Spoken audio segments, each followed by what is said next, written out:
सल्ले अला सय्यिदिना सल्लल्लाहु अलैहि वसल्लम। तो लोगों के जहन के अंदर ये बात है कि या तो रजबुल मुरज्जब जो है वो ज़कात का महीना है, या लोग रमज़ान मुबारक को समझते हैं कि ये ज़कात का महीना है। हालांकि ज़कात का कोई महीना मुकर्रर नहीं है।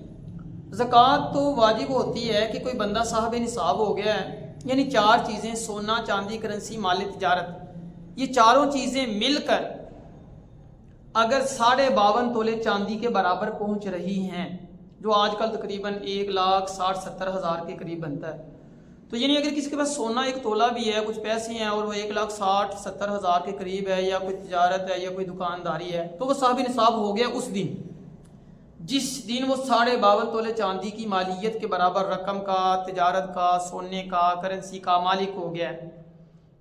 वो किसी भी तरीके से वो विरासत आ गई है, या माँ ने बच्ची को शादी पे जेवर चढ़ा दिया, या ससुराल की तरफ से जेवर दिया गया है, या कहीं से हदिया और तोहफा आ गया है, कहीं से भी कोई पैसे आ गए इतने, उस दिन वो साहब निसाब हो गए। तो अब वो इस्लामी तारीख को नोट कर लेंगे, और इस्लामी तारीख नोट करने के बाद आइंदा साल उसी इस्लामी तारीख को वो अपना हिसाब किताब करेंगे। दरमियान के अंदर पैसे कम हो जाएं, ज़्यादा हो जाएं, उसका एतबार नहीं होगा। जितनी रकम उस दिन, जिस दिन वो साहब निसाब होते, इस्लामी महीने के एतबार से ज़हन में रखना है, इस्लामी महीने की उस तारीख के एतबार से उस दिन वो हिसाब किताब करेंगे। जितनी मालियत उनके पास बन रही है, सोना चांदी है, करेंसी है, माली तिजारत है, कोई भी दुकान है, मेडिकल स्टोर है, जूतों की है, कपड़ों की है, करियाने की है, कोई भी दुकान है, कोई भी तिजारत का सामान है, कोई ज़मीन बेचने वाली है, कोई बाग है, कोई जायदाद है, कोई मोटरसाइकिल, कोई गाड़ियाँ, शोरूम, कुछ भी जो बेचने के लिए, तो वो माल तिजारत शुमार होगा। लिहाजा हर लाख में से 2,500 रुपये, 2.5% ज़कात, यानी कि 100 में से 2.5 रुपये, हर लाख में से 2,500 रुपये, 2,500 रुपया वो ज़कात निकालते चले जाएंगे। तो ये मसला खूब नोट कीजिएगा कि एक तो ज़कात का कोई महीना मुकर्रर नहीं है, जिस दिन भी हो गए साहब निसाब, उससे आइंदा साल जो है वो ज़कात अदा की जाएगी। और यहाँ पे ये मसला भी खूब ज़हनों के अंदर रखिएगा कि ज़कात अदा आप किसी भी वक्त कर सकते हैं, हिसाब उस दिन करना है, और कोशिश करनी इस्लामी महीने के एतबार से करना है, अंग्रेजी के नहीं, क्योंकि अंग्रेजी और इस्लामी में 10 दिन का फ़र्क पड़ जाता है। 10 दिन के फ़र्क से ये ना हो कि ज़कात के अंदर भी काफ़ी फ़र्क आ जाए। मसलन इस्लामी तारीख को जो है वो 5 लाख रुपए का मालिक था जिस दिन, लेकिन उसने अंग्रेजी का एतबार किया, वो तो 10 दिन के फ़र्क से उस दिन उसके पास 3 लाख रुपये रह गए, तो वह 3 लाख की ज़कात अदा करेगा, 2 लाख की उसके ज़िम्मे रह जाएगी। लिहाजा इस्लामी महीने के एतबार से करेगा। हाँ, ज़कात आगे पीछे अदा कर सकते हैं, पहले भी थोड़ी थोड़ी कर सकते हैं, और बाद के अंदर भी इकट्ठी भी दे सकते हैं, थोड़ी थोड़ी करके भी दे सकते हैं ज़कात। लेकिन ज़कात देते हुए बात में रखनी है कि नीयत ज़रूर करनी है ज़कात की।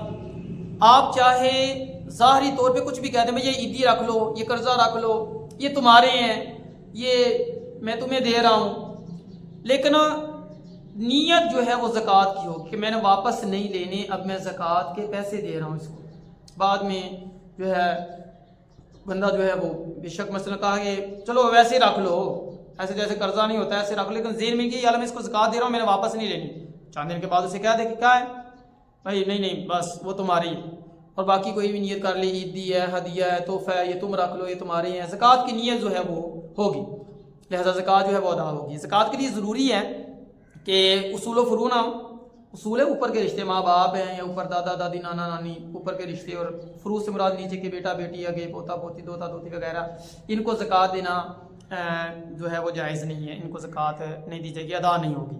इस तरह सैयद को, हाशमी को ज़कात नहीं दी जाएगी। गैर मुस्लिम को भी ज़कात नहीं दे सकते, वाजिबी सदक़ात नहीं दे सकते गैर मुस्लिम को। नफली सदका अगर किसी की मदद करना चाहिए, कोई मोहताज ज़रूरतमंद है, तो एक अलग बात है, लेकिन बहरहाल मुसलमान मुवाहिद कोई जो है वो ज़कात जो है वो दी जाएगी। और इसी तरह ये मसला भी ज़हन के अंदर रखिएगा कि ज़कात जो है वो कोशिश करें तहकीक करके दें। ये ना हो कि जिसको ज़कात दे रहे हैं वो खुद साहब निसाब हो। कई दफ़ा ऐसे ज़ाहिरी तौर पे मालूम हो रहा होता है, हमारे एक साथी ने ज़कात दी सुबह के वक्त, शाम के वक्त अम्मा जी जो है वो सोनी का टीवी रख के लेके आ रही है नया। तो यह कि तहकीक भी कर ली जाए ज़कात की कि आया ये मुस्तहिक़ ज़कात है या नहीं है। तो इस चीज़ की भी खूब जो है तहकीक। इसके अलावा बाकी रिश्तेदारों को ज़कात दे सकते हैं, खाला है, मामी है, चची है, ताई है, कज़न्स हैं। इसी तरह दामाद को भी ससुर ज़कात दे सकता है और बहू को ज़कात दे सकता है ससुर, बेटे को तो नहीं दे सकते जैसे मैंने आगे जिक्र किया है। और इसी तरह कोशिश की जाए कि ज़्यादा करीबी रिश्तेदार जो है मुस्तहिक है उनको दी जाए, डबल अल्लाह रब्बुल इज़्ज़त इस पे अजर व सवाब जो है वो अता फरमाते हैं। तो लिहाजा कि ये मेन और मोटे मोटे मसाइल हैं ज़कात के, इनको खूब जहन के अंदर बैठा लेना। एक तो कोई महीना मुकर्रर नहीं है, दूसरा उसूल व फ़ुरूक़ को ज़कात नहीं दे सकते, साहब निसाब जो है वो साल गुजरने के बाद हिसाब किताब करेगा, ज़कात आगे पीछे थोड़ी पकार के भी दी जा सकती है, और साथ ही साथ गैर मुस्लिम को नहीं दी जाएगी, और साथ सईद हाशमी को भी नहीं दी जाएगी। और इसी तरह ये है कि रिश्तेदारों को डबल सवाब अल्लाह रब्बुल इज़्ज़त अता फरमाते हैं। तो ये मेन और मोटे मसाइल हैं ज़कात के, इनको अगर ज़हन नशीन कर लिया जाए तो इंशाअल्लाह अज़ीज़ ज़कात अदा करने में बड़ी आसानी होगी।